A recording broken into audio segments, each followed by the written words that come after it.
absolute pleasure to be able to talk with my friend here, Robert States. Rob is the partner at Stress Engineering Services, also goes by SES, and his many decades of experience across a number of different markets. He has experience in working at Procter & Gamble and Newell brands, and he'll give us a little bit of detail about his experience, and then we'll get right into the chat here with the Q&A. So Rob, tell us a little bit more. Hello everyone. Been in packaging for 25 years, started out working in a corporate R&D role, and got to work with a lot of different suppliers out there, and then transitioned to working in buying equipment and putting those in plants, and then the last 20 years have been in consulting, working in many different industries, so I really get a really unique point of view working with a lot of different clients and a lot of different organizations and a lot of different kind of people, particularly we'll talk about visionaries, but risk takers. Being a visionary is very much being a risk taker in a corporation. And so we're going to talk about what we see and the upside of being able to do that.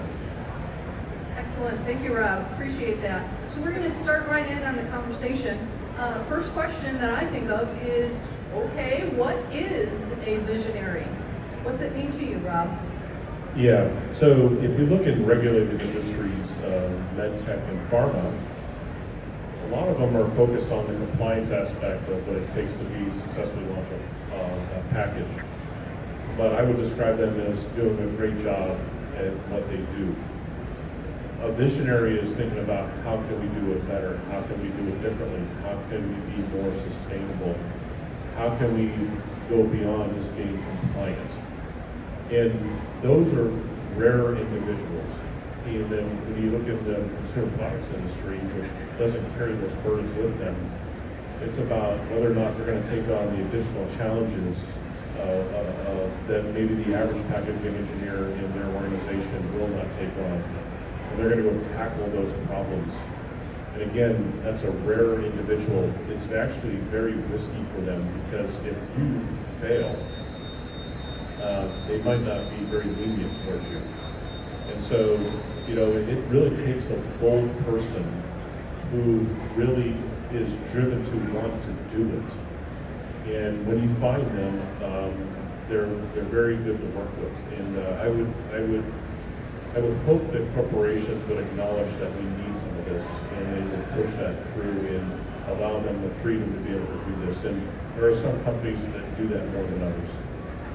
I would agree, and one of the things that I've learned over the course of my career in talking with a lot of the companies in the packaging industry, packaging departments, is that it's not the visionary is not always who is the leader, the executive. You can have the trickle-down effect. There are leaders who are visionaries, but a lot of times it could be a grassroots feeling that comes together. And I guess my point is a visionary really can be anyone that has the passion and the drive, like Rob said. So next, we're going to talk a little bit about the challenges of being a packaging visionary that maybe are different by the different markets, the different industries. So let's talk about that for a bit. Yeah, if I focus on maybe food, nutraceuticals, for example, a lot of those kind of systems there require special processing in order to put the product into the package, and then the package has to be able to deal with those aspects of the process. And so it's easy just to keep on going down the status quo saying, hey, currently I aseptically fill, maybe I want to switch to hot fill or go the other way. But to be able to do that requires a huge capital investment. And so now all of a sudden you're involving a lot of different people in the organization to be able to do that, but maybe that's the right thing you need to do in order to meet your sustainability claims. And so you really have to push this through, and there's a lot of inherent resistance to doing large changes because you're impacting many parts of the organization, operations, operations, procurement, supply chain, all those things get impacted by those. And so being bold and being able to find that right answer and push that through is something that we see, let's say, in the nutraceutical industry. And those industries tend to be more progressive than, let's say, the medtech industry and the pharma industry. In the pharma industry, their approach to packaging is that I'm going to over-engineer this package because I can't have this be the reason that this doesn't successfully launch on time. And so, but the lowest regulatory burden for some of these corporations to meet their sustainability claims is through the packaging. And so, are you going to be bold and go the route of, I'm going to engineer this package like maybe how they do in the consumer products industry? I'm not saying that the pharma industry does not do engineering, but I think they treat it a little bit differently. They're thinking about this like, this cannot be the reason for failure, and this has to protect this product, and that's true. But also, I would go to anybody in medtech or pharma, and I would ask their leadership and say, I'd make a comment to them to see the reaction. I say, I guarantee we can take 30% of your packaging out. And none of them say, no, I don't believe you. They all agree. But it takes a visionary to say, we're going to approach this differently in this industry in order to drive this packaging through, and so that they can meet some of their sustainability goals. Okay, so some of the things that I've heard you say that I just want to dig into a little bit deeper. Change, risk, and there was a third thing. Hang on, it'll come to me in just a second. Change, risk, and I can't remember the third thing, but let's just do the change and the risk thing to begin with. So, a lot of people that I know in the packaging industry, I would describe as risk averse.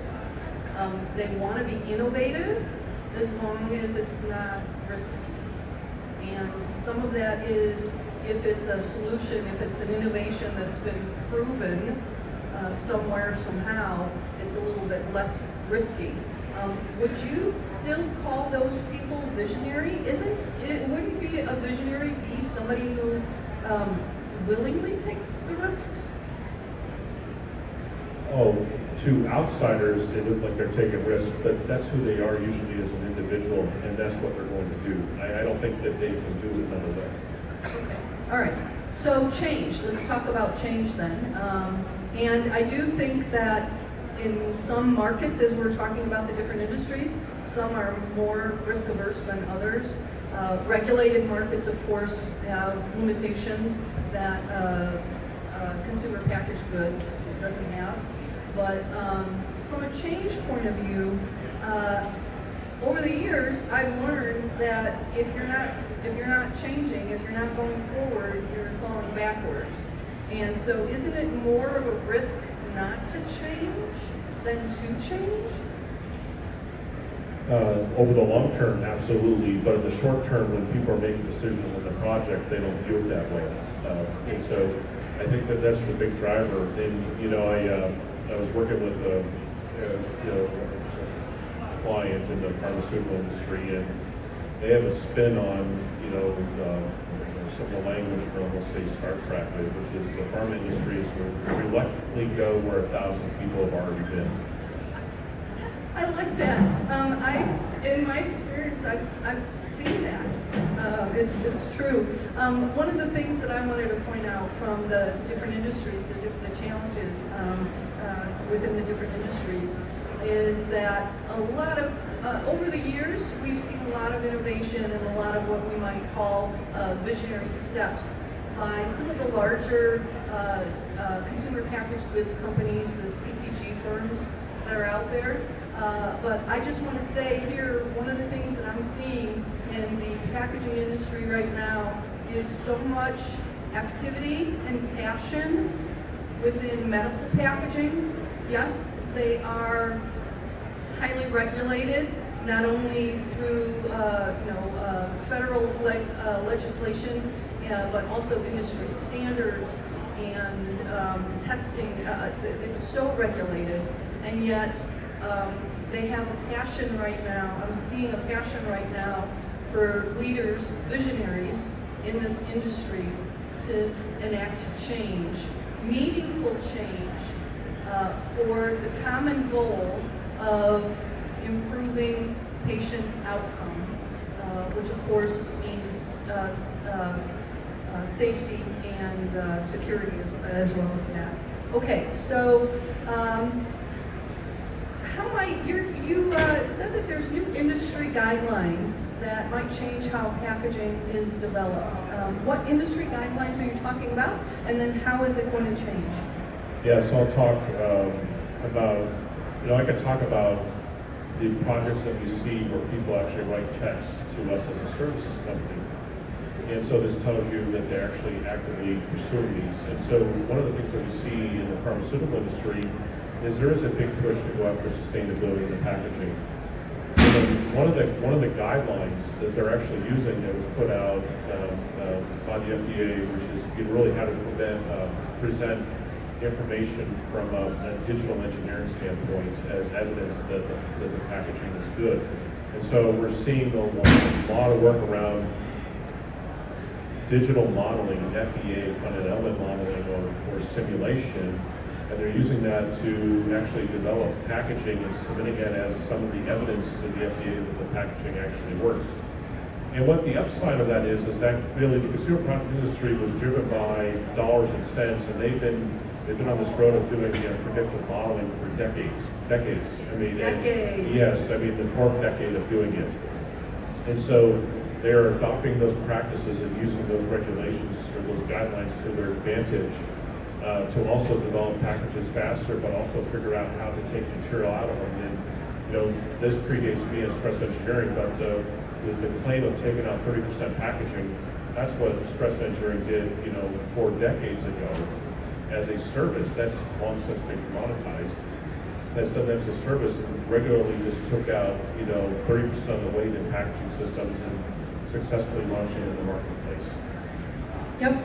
And I know that there's a lot going on yet on the sustainability side. That's not all where innovation is happening, but I think a lot of the packaging visionaries that we're seeing right now are also very well tied in on the sustainability side. They have to be these days. They just have to be. And it all depends on the company. Some of the sustainability is being driven by a sustainability executive, but in some of the smaller companies, because packaging is so visible and so connected on the sustainability measurements side of things, in some of these smaller companies, that's really where the visionary is within the packaging departments. Okay. So let's talk a little bit about supply chain, very much connected to packaging. And you are saying that some of the supply chain could be impacted by changes that are coming. So that's a little bit, it almost sounds ominous, it could be. What changes are coming that are going to impact supply chain? So there's a lot of regulations driven by different states, and then maybe will be nationalized around, maybe the amount of recycled content that's actually in your product or in your package, right? That's a very real kind of requirement that is going on. Putting PCR in there, those kind of requirements are definitely coming, or they already are here in certain industries. So you're gonna see that. And so you're gonna see from a supply chain standpoint, you're gonna see a race to go grab that material. That material may cost more than virgin. And so what you see going on in these companies that are forward thinking is they are actually going and grabbing that supply chain and blocking other people out. Or they're grabbing IP to block other people, or they're building consortiums among non-competitive companies to secure supply chains because of the volume. So you're seeing them have to penetrate deeper into the supply chain than they have maybe in the past. Maybe certain aspects about materials were left to maybe the first level supplier, the converter who's managing that. But in order to secure the supply chain, they have to go deeper and deeper into a couple layers deeper in terms of securing that maybe that particular resin that they're pursuing, or the PCR, whatever they are, so that they can meet the regulations that they're going to face. I mean, you know, in the producer responsibilities that are coming out, extended producer responsibilities, it's causing them to look at things in ways that they haven't looked at them before. And those companies that are ill prepared for that are going to pay because they're not going to have access and the price is going to go up. Okay, that's a little scary, especially when you think that the competition on the packaging supply side of things is heating up, most particularly from a sustainability point of view, plastics versus paper, but not limited to that. That's, like I say, a little scary. So as we look at a leader, a packaging leader, a visionary, where do these leaders look for ideas and inspiration and why there? And let me say, you can talk about where, other than Packaging Digest, of course, packagingdigest.com. Okay, after that plug, go ahead, Rob. Absolutely. So one of the unique points of view that I get to see working across many different industries is you actually see how certain industries trail other industries or lead other industries. So I always encourage people to go look outside of their industry to see what's being done and really go learn from them. And you know, I alluded to it earlier, but you know, we have seen how the consumer product industry has evolved over time. And so there's a roadmap that exists on how you maybe will implement some sustainability solutions around your packaging systems. And we show what the roadmap is, and we show how it goes from what you can control inside your four walls to how the industry has to eventually collaborate and solve this problem as an industry. And the consumer products industry is doing a great job there. It's to the point now that they are re-envisioning their products and their packages because they've exhausted everything they have to get to the next level of claims. And so for them, it's like, well, look at the innovation models around products that actually change what your packaging requirements are.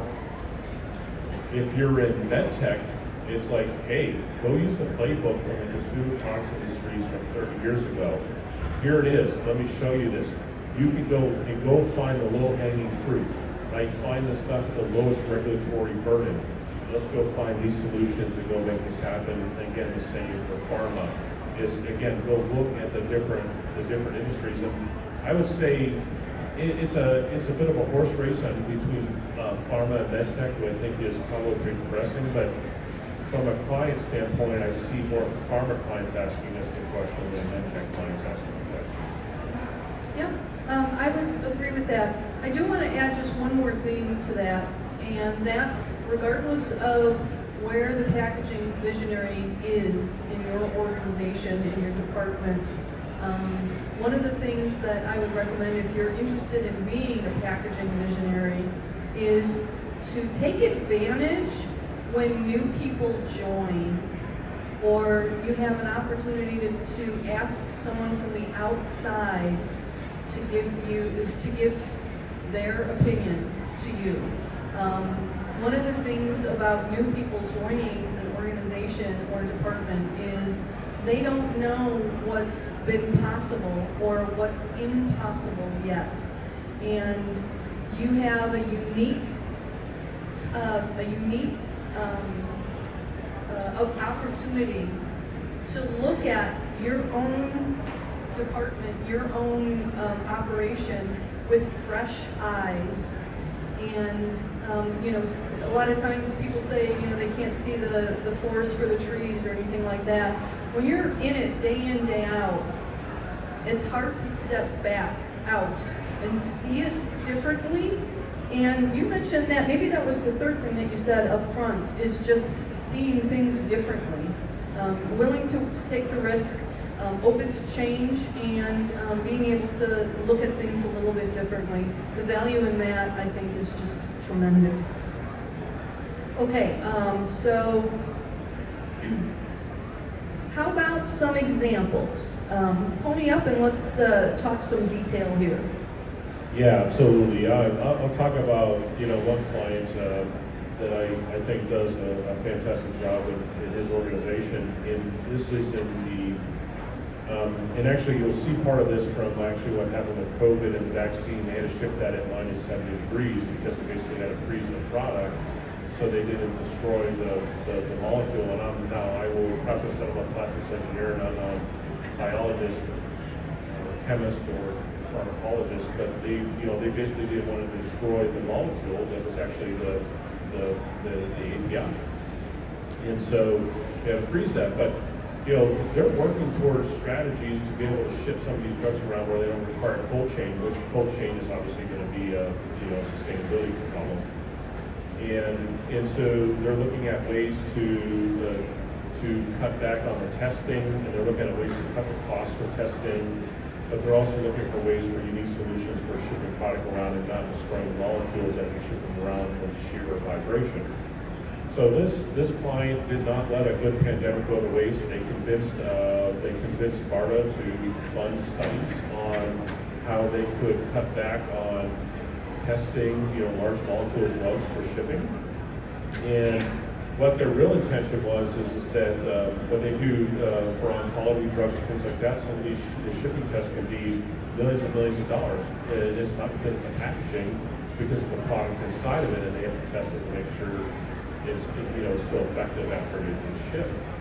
And so he was looking at ways to convince the agency to accept a different form of testing that still had the same technical rigor in it. And so again, didn't let a good pandemic go to waste. So we actually then developed test methods that were funded by BARDA and were used then to support, and the claim was, well, because everybody at the time, again, they were taking advantage of the situation, we could save 100,000 doses of COVID vaccine.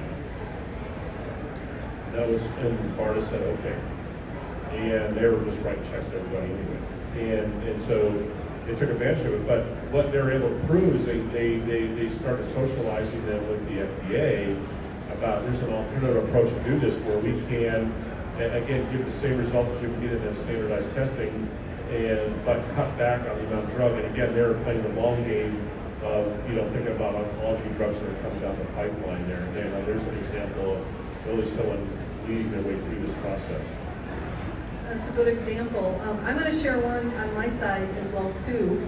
It goes back several decades, which kind of dates me. I've been in the industry for a long time, but I think this is a real good one because to me it describes the process that this company went through to be a visionary and a leader in a very particular end market that was flat is not even the best bad description that I could possibly use. Maybe on life support, I guess I would say. So I'm going to start from the top and come down. This is the example that I'm going to use is Dean's Milk Chug from the 1990s. I don't know if anybody remembers this package at all, but before this package came out, the only single-serve milk container that was around was the gable top that everybody is familiar with from when you were in school. And at the lunchroom, you got a carton of milk, and you had to, flip it open one way or the other and try to get it open. That was the only single-serve milk container before Dean's Milk Chug. Dean's did consumer research, they did market research, and they came up with this idea that, kids are pretty active. Kids are outside. Kids need something, a package that's portable. And the milk industry, which was, dead, had such a revival because of this package. And part of it was the packaging, part of it was the good market research, part of it was a company and leaders in the company willing to take the risk, willing to make a change. And the other thing that I think was definitely contributed to the success of all this was the marketing of it. So when they started promoting this new product, which was not a new product, it was milk for crying out loud, but when they started promoting this new package, they showed young kids who were on skateboards, and the bottle was in their back pocket, and when they were, thirsty, they would whip out this package, and these cool skateboarders were like chugging this milk. Hence, the Dean's Milk Chug. What an amazing example of leadership and vision. And not every company I know is set up right now, not every individual at a company is set up to get those consumer insights and those market insights and the analysis that goes beyond all that, to have that help them be a packaging visionary. But in this day and age of the internet, you know what? You almost could.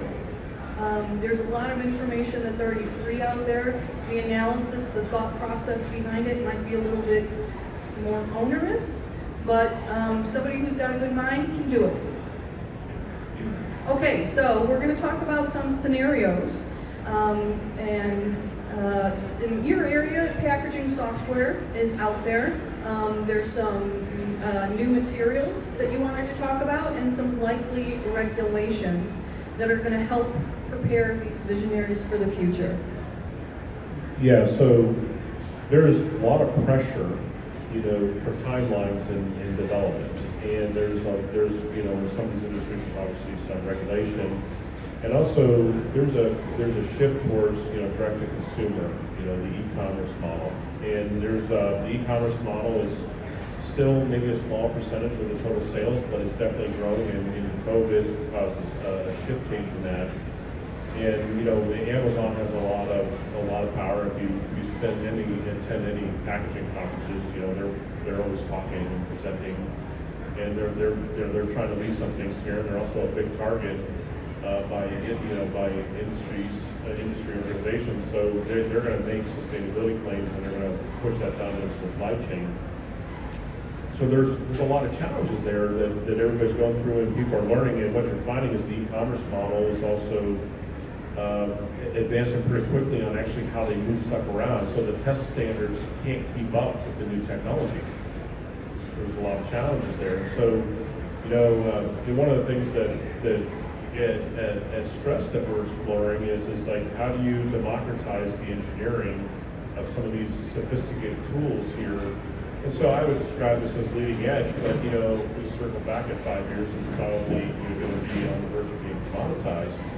But it's to the point that people can upload designs and run simulations where there's data put in there, when analyze and say, how will this actually work? And they're doing this all virtually, so you don't have to really shortcut the prototyping pathway that a lot of people pursue and figure out what the solution is. And you go look at people like Simulia, who's developing templates within their software to actually automate some of these processes around simulation. So there's these tools that are coming out to help you expedite the development of these packaging. Now, this has been around for a long time, but it's being democratized that you don't have to be a specialist in terms of the software or the engineering to actually be able to use it. And so that is what's going on. And so when you're having these requirements around, you have to optimize your packaging. You don't want to get in these those build, test, fail cycles where you have these rework loops where you're trying to meet your requirements. Then maybe you're coming down from your C-suite, coming down from regulations, that you can get to these answers faster. And also, if you're not there's always a pathway out, which is to spend more on packaging, but there will be people in the organization that do not want to spend more. Right, so they have to go to a more sophisticated material, or a different kind of process in order to meet the sustainability claim. But then all of a sudden their costs have gone up. So I can tell you that we've done over 1,000 sustainability projects, and none of them were done out of the benevolence of our hearts. It's always about money. And so it's really how can you pull together all these answers, all these pieces together, be a visionary about what this package is going to do, make these requirements, and drive down costs simultaneously. So when we're talking about costs and virtual, when the virtual testing, is that almost always less expensive than the physical alternative? Depending on how you define it, well, the answer is yes, but it's also faster. It's really faster because it's also more deterministic. Because if you go prototype and it fails, well, you know if the next going to work or not, and you don't know how many rework loops you're going to have. That's really the bigger unknown. It's the wild card, but it definitely has to show value, and we see that business is growing. So I suspect there's a lot of value in that approach. Okay, and are we there already? The democratization of these tools, are we there, or is it coming? It's coming. It's available today, but it's still somewhat specialized. But it's getting there more and more every day. And you see other companies. I see other companies out there. I don't know what their strategies are, but they're collecting a lot of test data from their customers, and I think they're trying to anonymize the data and use it more of a stochastic approach. But the stochastic approach will not get all the claims out. I think a deterministic approach is required to be successful here. And you can do it successfully today, but it's not fully democratized yet, but it's well on its way. Okay, excellent. We will keep our eyes out for that. Okay, those were all the questions that I had. I say that's all the questions I have. I'm a journalist. I could ask him questions for months, weeks, whatever. But it's time for the audience to ask any questions if you have them. Yes, we do have a question here up front, Maxine. Thank you very much. A very interesting conversation that listening to. I have two questions actually. Excellent. One is more of a short term, and the second one is a long term. The short term is that we've seen packaging move from being protection to being visualization to attract customers to today it's going to traceability.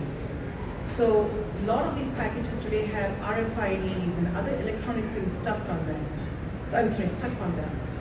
Now when you're going to the recycling piece, will this be considered e-waste because it's got electronics in it? Or will it be considered regular packaging? Is anybody looking at it?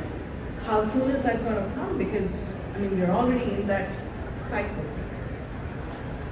So I'm not going to say I know all the answers to that, but I know Walmart's driving that, and I have a client that's literally pulling their hair out dealing with this problem. And they're more concerned about getting this resolved with Walmart than they are about the sustainability at the moment here. And I do suspect it is an issue. The applications I'm familiar with, they're putting it in the label, and no one's going to remove the label. Even if they say remove the label, they're not going to remove the label. So I think it goes down the road of, well, how much percentage content is in there and how they're going to identify that. So I imagine there's some challenges coming there. And depending on what the packaging is, I've been in some of these groups before, some of these sorters, they're actually using machine learning in these, and they're identifying what the packages are. And if these become problematic and they can identify what it is, they might pull it out. And I don't know that for a fact, but I was at a MRF and I asked the people running it, do you own the data coming out of this? They said, no, the companies do. So whoever's these sorters they're building up a massive database to actually identify, what's going through there. And I suspect there's going to be more tracking coming to particular producers then from that. That's why I'm projecting a little bit. I don't know that for a fact, but there's going to be a problem. I don't think that's resolved. I'll jump in here just with my suggestion as a packaging designer. Whatever you can do, if you have multi-materials, multiple components in your package, from a sustainability point of view today, you have to make it able to be separated. Whether that's the consumer that's doing the separation, the recycler that's doing the separation or not, it has to be able to be separated. and not everybody agrees with this. I had a discussion with someone I respect very much in the packaging industry about sustainability, Bob Lilienfeld. He has been decades and decades of experience he's got specifically within sustainability. He was a packaging sustainability guy before anybody even knew about packaging sustainability. And we had a conversation recently where there was a thread on LinkedIn saying, somebody said, anybody who has a package that's got a shrink label on it should have that shrink label should be perforated so it could be easily removed, so the consumer can easily remove it and be able to recycle the bottle. And Bob said, absolutely not. You should not have something a multi-material package. It should all be one material, or the recycler should figure it out. Don't put the onus on the consumer. And Bob said, you know, Lisa, you should write about this. And I'm like, I should, as long as you don't mind that I don't agree with you. Put the dang perf on it. For those consumers who want to remove the label, they'll remove the label. Make it as easy as possible. We can take instruction. We can. But I understand it from both points of view. But it's not like Rob says, it hasn't been resolved yet. Okay, your other question, and I haven't scared you. No. And that leads me to the second question. Today we are so obsessed with the reason of control, right? Where's my package? Where is it? I'm at, as far as traceability? Traceability, yes. Right? Okay. And so you are seeing this delivered within 2 hours, delivered within 30 minutes coming up. And that, I'm sure within our lifetimes, we will definitely see airdrop, where probably somebody will think of a drone taking the package up, wait for the earth to rotate and then drop it down to be, able to get it quicker. So as we're going into these kind of things, the materials are definitely going to change. The entire assumptions of what we're building into packaging is that we are taking the carbon footprint of transportation on the road or sea or air as we know it today. But what that tomorrow is going to bring, is there any work that's happening? Where is that happening? How deeply are we all involved with it? It shouldn't be like a shock or disruption where we say, we didn't think about this. Before Rob answers that, because I'm going to make you answer that, not me, I just want to say, I don't know who you are, but you are a packaging visionary. Right now, right here today, you're doing it. You're asking the right questions. Go ahead. So I don't know if I have the answer, but what I would say is very much a possibility. Let's talk about the geographic. Is that you might find that to meet sustainability claims, they have to do more local manufacturing, and they might have to cut back on the economies of scale, or they're going to have to figure out how ways to do things at smaller economies of scale at the same price. And so I suspect we will see that. You will see. It may be an agenda not to be political to onshore, right? There could be all these kind of agendas going on. I never take anything at face value. I assume there's something else really going on here. So there might be other reasons what drive this. And so I don't know if I answered your question, but that's how I view it. No, it was good. Thank you. Thank you. We still have a couple of minutes if there are any other questions in the audience. Going once. Yeah, here we go, another one, yay!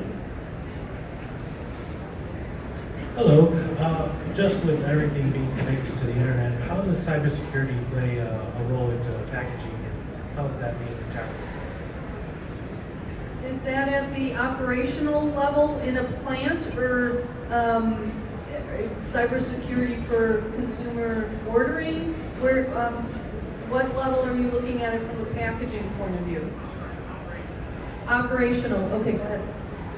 Well, this is outside my area expertise, but I maybe know enough to be dangerous. I think you're going to see a lot of tracking of the components going into, the constituents going into a package. I think people are going to trace those things for various reasons, maybe known as blockchain. And so there are services out there like AWS or things like that that are actually going to, all that information will be loaded up to there. And of course, they're going to have their there's standards around security there. So I have awareness of those things there, but I don't live and breathe that every day. So, but if I'm answering your question, that's what I suspect is going to happen. Thank you. Yes, another question. Thank you. Thank you for all the interesting points.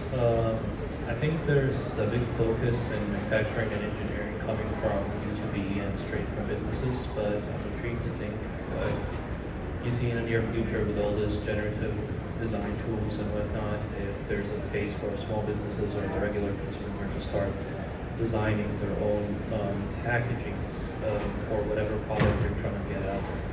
Or is that kind of never going to happen? It's always going to be for the designer or someone to actually deal with it.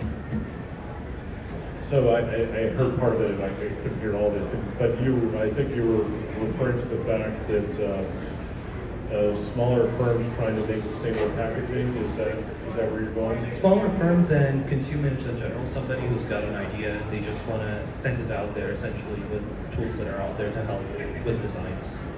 I think it's very well possible that you might find people are going to build databases of knowledge, and they're going to use maybe a stochastic approach, saying, if you have this, if you want to do this, whatever it is, I need to wrap this kind of product and have this kind of supply chain. It'll probably point you in the right direction of what they think is maybe the lowest, burden, maybe environmental burden or things like that. I could see those kind of tools existing. They exist today. You'd have to know how to look for them probably. But I'd imagine that may get more democratized with time. You might find people that are going to do that. But I said the bigger focus is on the large volume, the big organizations. They're the ones that can deal with this the most. I mean, I think it's noble that in a small organization where an individual wants to do it, that's great. They're going to have to probably work a little bit harder. I can help with that just a little bit. Packaging Digest just recently posted an article on packagingdigest.com, and the title of the article, you could search for the title, is "This Packaging Material or That?"